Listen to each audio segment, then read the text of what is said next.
Pariapoco, buongiorno. Ma tu non vi state ricogliendo? Ah, carissimo amico, io mi stai ricogliendo, io abito e lavoro in Alta Italia, a Como. Come? Sì, Como, vicino Milano. Io abito e lavoro a Como e poi giustamente, come ogni anno, scendo nella mia amata città Messina, che la mia famiglia mi fa il viaggio ferie. Sì, ma da quant'è che partito, Per Pariapoco? cortesia, non toccamo sto tasto, per cortesia. Perché? Che succedeva? Ah, sapete benissimo che le autostrade italiane vanno su nuchine di cantieri.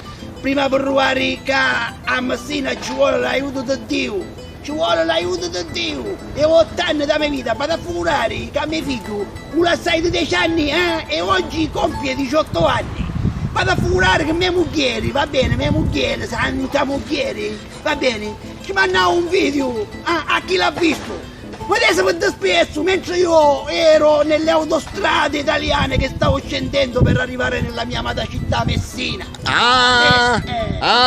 Ho capito. Ora, ma non vai perché sono mi promura, ma da scusare però di qua, ma non è nada. Andate bene, Pariapoco, facete strada, prima che vostro figlio stavolta usate mi ha dato e spatto con tuo figlio. Andate bene. Ma saluto. Arrivederci.